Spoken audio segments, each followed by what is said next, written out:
Hi എല്ലോ കുറച്ച് Dubai വിശേഷങ്ങൾ കണ്ടാലോ. അപ്പോൾ ഇന്നലെ വൈകിട്ട് ഞങ്ങളൊന്ന് തൊട്ടടുത്ത പാർക്കിൽ പോയിട്ടുണ്ടായിരുന്നു. അപ്പോൾ അവിടേക്ക് പോകുമ്പോൾ കുറച്ച് സ്നാക്സൊക്കെ വാങ്ങി അങ്ങനെ ഞങ്ങൾ അവിടെ എത്തി. അവിടെ എത്താനായപ്പോൾ തന്നെ ഒരു സൺസെറ്റിൻ്റെ ടൈം ആയിട്ടുണ്ട്. കാരണം ഈ ടൈമിൽ നമുക്ക് ഇങ്ങോട്ടേക്ക് വരാൻ പറ്റുള്ളൂ. കാരണം ഇപ്പോൾ നല്ല ചൂടാണ് ഇവിടെ. അപ്പോൾ ഈ ചൂടത്ത് പറഞ്ഞാൽ കുറച്ച് നേരത്തെ വന്നിട്ട് കാര്യമൊന്നുമില്ല. ഭയങ്കര ചൂടെടുത്തിട്ട് വിയർത്തൊലിക്കും. അപ്പോൾ അതിനെക്കാട്ടും നല്ലത് കുറച്ച് നേരം വൈകി വരികയാണ്. അപ്പോൾ അങ്ങനെ ഞങ്ങൾ സൺസെറ്റിൻ്റെ ടൈം ആയപ്പോൾ ഇവിടെ എത്തി. പിന്നെ ഇവിടെ തന്നെ നമുക്ക് ബാത്റൂം ഫെസിലിറ്റീസും പിന്നെ നിസ്കരിക്കാനുള്ള സ്ഥലമൊക്കെ ഉണ്ട്. അപ്പോൾ പിന്നെ മഗ്‌രിബിൻ്റെ ടൈം ആകുമ്പോഴും കുഴപ്പമൊന്നുമില്ല, നമുക്ക് ഇവിടെ നിന്ന് തന്നെ നിസ്കരിക്കാം. അപ്പോൾ ഇവിടെ കുറേ മരങ്ങളും പൂക്കളും ചെടികളും ഒക്കെ ഉണ്ട്. അപ്പോൾ അതൊക്കെ അങ്ങനെ കണ്ട് നടക്കും. അതേപോലെ തന്നെ ആ മരത്തിലൊക്കെ ഒരുപാട് പക്ഷികളൊക്കെ ഉണ്ട് കേട്ടോ.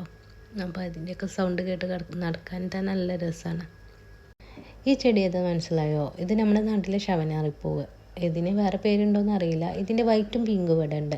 ഇവിടെ ഓരോ സീസൺ അനുസരിച്ച് ഓരോ ചെടികളാണ് അവർ വയ്ക്കുക. അപ്പോൾ ഇനി അടുത്തൊരു സീസൺ വരുമ്പോൾ ചിലപ്പോൾ അവർ വേറെ പൂക്കളുടെ ചെടികളായി വയ്ക്കുക. ഇതൊക്കെ പറ്റും ഒഴിവാക്കും, എന്നിട്ട് അവിടെ വേറെ ചെടികൾ നടും.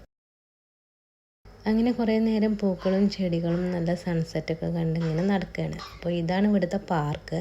ഇവിടെ ഇങ്ങനെ കുട്ടികൾ കളിക്കും, പാരൻസൊക്കെ ആ പുൽത്തകിടിയിലൊക്കെ ഇങ്ങനെ കിടക്കും, ഇരിക്കും, അങ്ങനെയൊക്കെയാണ്.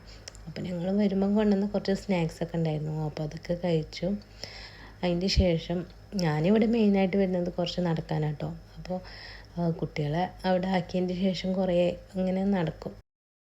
ഇവിടെ ആകെ ഒരു ഒഴിവുള്ള ദിവസം സൺഡേ ആണ്. അപ്പോൾ എന്തായാലും ആ സൺഡേ എല്ലാവരും പുറത്തിറങ്ങും.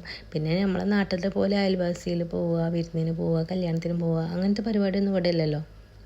ഏകദേശം ഒരു ഇരുട്ടായപ്പോൾ ഞാൻ കുറച്ച് നടക്കാനൊക്കെ ഇറങ്ങി. ഒരു 3 കിലോമീറ്ററോളം നടന്ന്.